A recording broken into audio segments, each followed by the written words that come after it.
ಬಸವನ ಬಾಗೇವಾಡಿ ತಾಲೂಕಿನ ಹೂವಿನ ಹಿಪ್ಪರಗಿ ಗ್ರಾಮದಲ್ಲಿ ದೇವರ ಹಿಪ್ಪರಗಿ ಮತಕ್ಷೇತ್ರದ ಮಾನ್ಯ ಜನಪ್ರಿಯ ಶಾಸಕರಾದ ರಾಜು ಗೌಡ ಬಾ ಪಾಟೀಲರ್ ಕುದುರಿ ಸಾಲವಾಡಗಿ ಇವರ ಅಧ್ಯಕ್ಷತೆಯಲ್ಲಿ ಸುಮಾರು 2.03 ಕೋಟಿ ರೂಪಾಯಿ ವೆಚ್ಚದಲ್ಲಿ ನಿರ್ಮಿಸಲಾದ ಶ್ರೀ ಡಿ ದೇವರಾಜ್ ಅರಸು ಹಿಂದುಳಿದ ವರ್ಗಗಳ ಮೆಟ್ರಿಕ್ ನಂತರದ ಬಾಲಕಿಯರ ವಸತಿ ನಿಲಯ ನೂತನ ಕಟ್ಟಡ ಉದ್ಘಾಟನೆ ಮಾಡಲಾಯಿತು.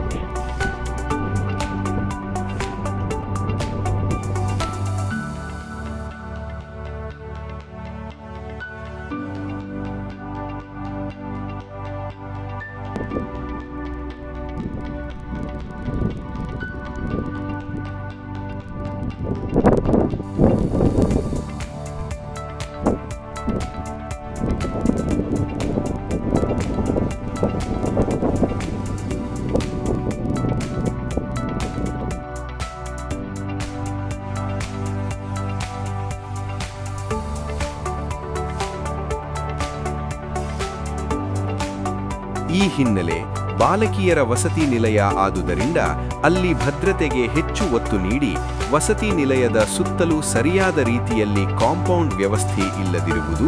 ವಸತಿ ನಿಲಯದ ಬಾಲಕಿಯರ ಪ್ರತಿ ಕೋಣೆಯಲ್ಲಿ ವ್ಯವಸ್ಥಿತವಾದ ಕಬೋರ್ಡ್ಗಳು ಇಲ್ಲದಿರುವುದು ಹಾಗೂ ಸಿಸಿ ಕ್ಯಾಮೆರಾ ಇಲ್ಲದಿರುವುದು ಭದ್ರತೆ ಕೊರತೆಯು ಅಲ್ಲಿ ಎದ್ದು ಕಾಣುತ್ತಿದ್ದು, ಇದಕ್ಕೆ ಸಂಬಂಧಿಸಿದ ಅಧಿಕಾರಿಗಳು ಹಾಗೂ ಕಾಂಟ್ರಾಕ್ಟರ್ ಕೂಡಲೇ ಬಾಲಕಿಯರ ವಸತಿ ನಿಲಯದ ಸುತ್ತಲೂ ವ್ಯವಸ್ಥಿತವಾದ ಕಾಂಪೌಂಡ್ ನಿರ್ಮಿಸಬೇಕು ಮತ್ತು ಕ್ಯಾಮೆರಾಗಳನ್ನು ಅಳವಡಿಸಿ ಅಲ್ಲಿ ಭದ್ರತೆಗೆ ಹೆಚ್ಚು ಒತ್ತು ನೀಡಬೇಕೆಂದು ಪಾಲಕರು ಮನವಿ ಮಾಡಿಕೊಂಡಿದ್ದಾರೆ ಹಾಗೂ ಭದ್ರತೆ ಇಲ್ಲದಿರುವುದಕ್ಕೆ ಕಳವಳ ವ್ಯಕ್ತಪಡಿಸುತ್ತಿದ್ದಾರೆ.